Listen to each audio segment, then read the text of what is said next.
And Vincent sat down with big politicians. This affair, they told him, it's a matter of state. Let us sort it out while your people are hungry. Well, Vincent said, no thanks, we know how to wait. From little things, big things grow.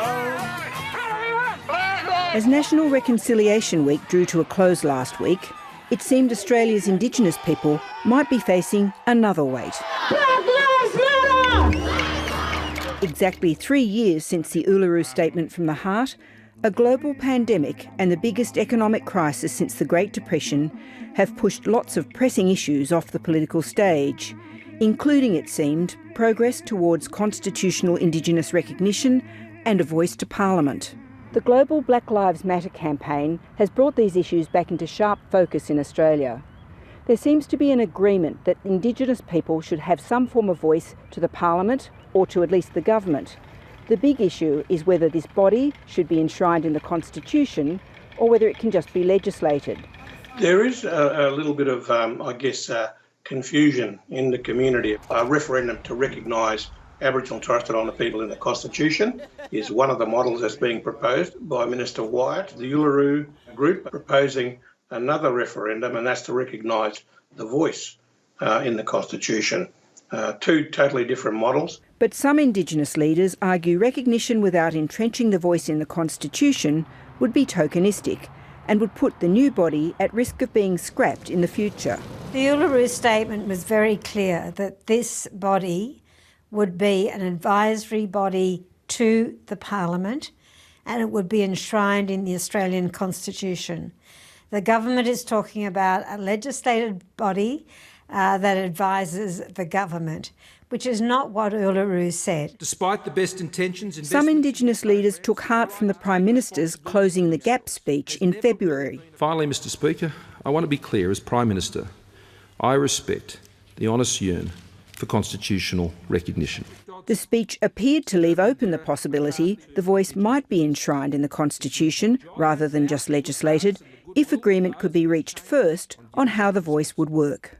But there is still the question of whether there is time for a referendum, particularly given the constraints imposed by the current pandemic. I would love to have a referendum before the end of this term of government. And having a conversation on constitutional recognition has been slowed because of COVID-19. Lost in the confusion is the search for a model for the voice that has been going on in the meantime, led by a senior advisory group co-chaired by Marcia Langton and Tom CALMA. The advisory group has looked at foreign examples in the United States, New Zealand and Canada, but is also investigating what can be learned from past and present examples in our own country. The land councils, which have been going since the mid-70s, very, very complex structures and very consolidative structures. Of course, we refer to ATSIC and the way that was structured, having both regional councils and commissioners, which is one type of model. ATSIC broke down, eventually disbanded by John Howard under a cloud of corruption allegations. But one of its regional branches, the Murdi-Parky Regional Assembly, is still running across a huge landmass in Western New South Wales, holding elections and working with federal and state governments on Indigenous policy.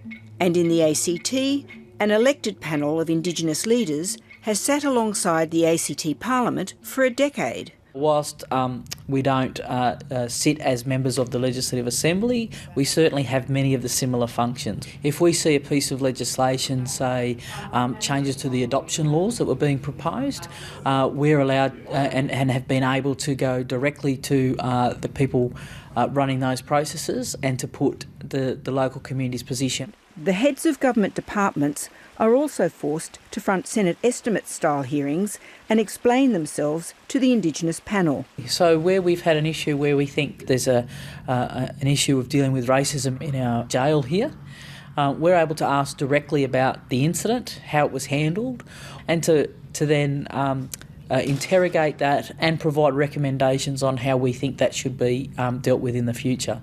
The strength of an elected body with real investigative powers is that it changes the way bureaucrats think. When they're making policy decisions, they know they'll have to answer to somebody in the future, in public.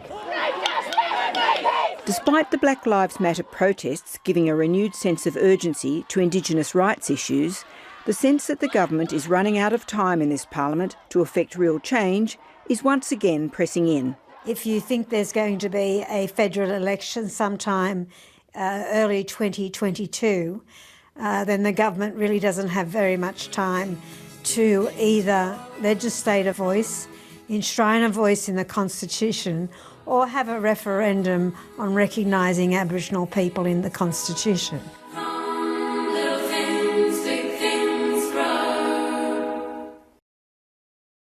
Hi, I'm Lee Sales. Thanks for watching this story. If you'd like to watch more of 730's stories, they are on the left of your screen.